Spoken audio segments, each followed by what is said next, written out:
വയനാട്ടിലെ ചൂരൽമലയിലും മുണ്ടക്കയിലും കോഴിക്കോട് വിലങ്ങാട് പ്രദേശങ്ങളിലും ഉരുൾപൊട്ടലിൽ വീടുകൾ നഷ്ടമായവർക്ക് കേരള കത്തോലിക്ക സഭയുടെ നേതൃത്വത്തിൽ 100 വീടുകൾ നിർമ്മിച്ചു നൽകാൻ കേരള കത്തോലിക്ക മെത്രാൻ സമിതി കെസിബിസി തീരുമാനിച്ചു.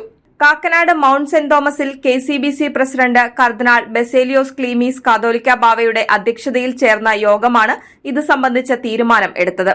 കേരള കത്തോലിക്ക സഭയിലെ എല്ലാ രൂപതകളും സന്യാസ സമൂഹങ്ങളും സഭാ സ്ഥാപനങ്ങളും വ്യക്തികളും സംവിധാനങ്ങളും സംയുക്തമായിട്ടാണ് ദുരന്ത നിവാരണ പദ്ധതിയിൽ പ്രവർത്തിക്കുന്നത്.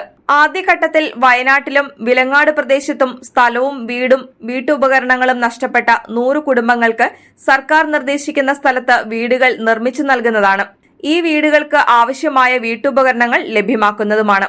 സഭയുടെ ആശുപത്രികളിൽ സേവനം ചെയ്യുന്ന വിദഗ്ധരായ ഡോക്ടർമാരുടെയും മെഡിക്കൽ സംഘത്തിന്റെയും സേവനം ആവശ്യപ്രകാരം ലഭ്യമാക്കുന്നതാണ്. സഭ ഇതിനോടകം നൽകിവരുന്ന ട്രോമ കൌൺസിലിംഗ് സേവനം തുടരുന്നതാണ്. കേരള കത്തോലിക്ക സഭയുടെ ദുരിതാശ്വാസ പ്രവർത്തനങ്ങൾക്ക് നേതൃത്വം നൽകാൻ സഭയുടെ സാമൂഹ്യ സേവന വിഭാഗമായ കേരള സോഷ്യൽ സർവീസ് ഫോറത്തിനെ ചുമതലപ്പെടുത്തിയിട്ടുണ്ട്.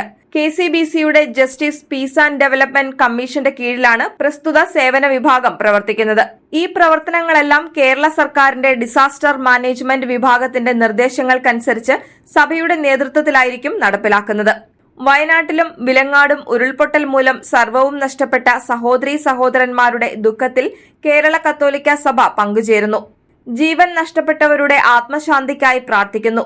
ഒരായുസ്സുകൊണ്ട് അധ്വാനിച്ച് സമ്പാദിച്ച ഭൂമിയും ഭവനവും ജീവനോപാധികളും വീട്ടുപകരണങ്ങളും നഷ്ടപ്പെട്ടവരുടെ കണ്ണീരുണക്കാൻ ആശ്വാസവാക്കുകൾ പര്യാപ്തമല്ല എങ്കിലും മലയാളിയുടെ മനസ്സിന്റെ നന്മ ഇതിനോടകം പലരുടെയും സഹായ വാഗ്ദാനങ്ങളിലൂടെ പ്രകാശനമായിട്ടുണ്ട്. സർക്കാരും സർക്കാർ സംവിധാനങ്ങളും സന്നദ്ധ സംഘടനകളും ദുരിതത്തിൽ അകപ്പെട്ടവരുടെ പുനരധിവാസത്തിന് ഇതിനോടകം പല പദ്ധതികളും പ്രഖ്യാപിച്ചിട്ടുണ്ടെന്നത് വലിയ പ്രതീക്ഷ നൽകുന്നു. സുമനസ്സുകളായ എല്ലാവരോടും ചേർന്ന് പ്രവർത്തിക്കാൻ കേരള കത്തോലിക്ക സഭ പ്രതിജ്ഞാബദ്ധമാണെന്ന് കെസിബിസി പ്രസിഡന്റ് കർദിനാൾ ബസേലിയോസ് ക്ലീമീസ് കാതോലിക്ക ബാവ, vice president bishop Mar Poly Kannookadan, secretary general bishop doctor Alex Vadakkumthala എന്നിവർ അറിയിച്ചു. കെസിബിസി യോഗത്തിൽ സീറോ മലബാർ സഭ അധ്യക്ഷൻ അഭിവന്ദ്യ major archbishop Mar Raphael Thattil, Kerala regional Latin Catholic bishops council president doctor Varghese Chakkalakkal എന്നിവരുൾപ്പെടെ 36 മെത്രാൻമാർ സംബന്ധിച്ചു.